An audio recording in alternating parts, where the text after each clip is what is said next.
বাংলাদেশের ফটোগ্রাফি এবং ভিডিওগ্রাফিতে ক্যামেরা সহ নানা যন্ত্রপাতি বিক্রির ক্ষেত্রে সিমপ্লেক্সের নাম বেশ পরিচিত। এই প্রতিষ্ঠানের কর্ণধার এবং সফল ব্যবসায়ী ফজলুল হক। আমরা এসেছি সিমপ্লেক্সে, এখন তার সাথে তার সাফল্যের পেছনের কাহিনী শোনার জন্য তার মুখোমুখি হচ্ছি।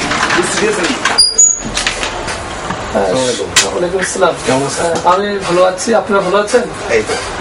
ফজলুল হক সাহেব, আপনার এই প্রতিষ্ঠান কতদিন যাবত আপনি চালাচ্ছেন?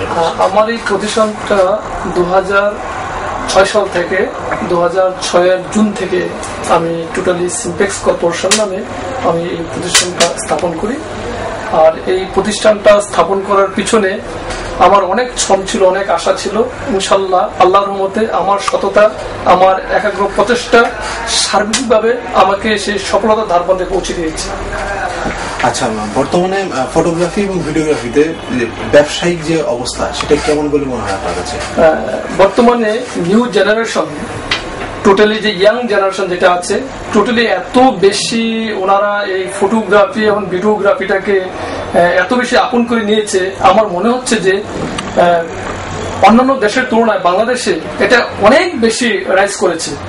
বিশেষ করে বর্তমানে ইয়াং জেনারেশন যেভাবে ক্যামেরা কিনে, যেভাবে ভিডিও ক্যামেরা, যেভাবে স্টিল এসএলআর ক্যামেরা কিনে, সত্যিকার অর্থে আমরা এখন থেকে 2-3 বছর আগে কখনো ভাবিনি যে এত বেশি আমাদের দেশে এই ইয়াং জেনারেশন।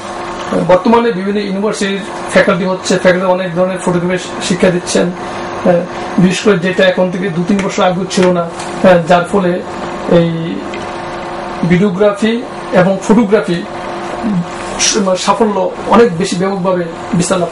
তাহলে আপনি ফটোগ্রাফিতে আছেন প্রায়, মানে ফটোগ্রাফি ভিডিওগ্রাফির ব্যবসার সাথে জড়িত আছেন প্রায় 5 থেকে 6 বছর। শুধু ব্যবসায়িক দিক থেকে বাদ দিয়ে আপনার সামাজিক দায়বদ্ধতার ক্ষেত্রে এই দুটো ক্ষেত্রকে সাপোর্ট দেওয়ার জন্য আপনার সিমপ্লেক্স কর্পোরেশন কতটুকু ভূমিকা? 100% দায়বদ্ধতা রয়েছে। এই জন্য যে আমরা বিক্রি করার পরে বিশেষ করে আপনার সার্ভিসিং বলতে যেই শব্দগুলো আছে সেগুলো আমরা ফুলফিল ভাবে পালন করার চেষ্টা করি। এই জন্য যে একটা ক্লায়েন্টকে ধরে রাখার জন্য যতটুকু ফেসিলিটি দেওয়া দরকার আমরা সমস্ত ফেসিলিটি ক্লায়েন্টকে দিই। আমরা বিক্রির পরে শুধু বিক্রি করে ক্ষান্ত হইনি, বিক্রির পরে আমরা ক্লায়েন্টদেরকে ফোন করে তাদের কাছে খবর জানি যে আপনার ক্যামেরা কেমন চলছে, কোনো প্রবলেম আছে কিনা। যদি কোনো প্রবলেম থাকে তাহলে সরাসরি আমাদের কাছে আসবে, অন্য কোথাও যাওয়ার দরকার নেই। এইভাবে আমরা ক্লায়েন্টদেরকে সবসময় এই সার্ভিস দেওয়ার জন্য চেষ্টা করি। ফটোগ্রাফিকে সাফল্যমণ্ডিত করার জন্য এটাকে আরো এটা অগ্রতা আরো বেশি বেশি অগ্রতা করার জন্য আমি বিশেষ করে সিমপ্লেক্স কর্পোরেশন ডিপিএস কে, ইভেন বিপিএস কে বিভিন্নভাবে এক্সিবিশনে বিভিন্ন প্রকার সহায়তা করে থাকি, যার ফলে উৎসাহ উদ্দীপনার মাঝে যাতে এই ফটোগ্রাফিটা আরো বিস্তার লাভ করে সেই চেষ্টা করি। মানে আপনি অ্যাড এবং স্পন্সর? জি, অ্যাড এবং স্পন্সর দিয়ে আমি সার্ভিস। এবং ভিডিওগ্রাফি ব্যবসায় আপনার ভবিষ্যৎ পরিকল্পনা কি? আমার ভবিষ্যৎ পরিকল্পনাটা খুব সহজ এবং সুন্দর, ভেরি ক্লিয়ার। সেটা হচ্ছে আমি ফটোগ্রাফিকে এবং ভিডিওগ্রাফিকে প্রতি ঘরে ঘরে পৌঁছে দিতে চাই, যাতে আমাদের অতীতকে আমরা ধারণ করে ভবিষ্যৎ জেনারেশনের কাছে একটা সুন্দর একটা কি বলে সুন্দর প্রতিচ্ছবি রেখে দিতে চাই।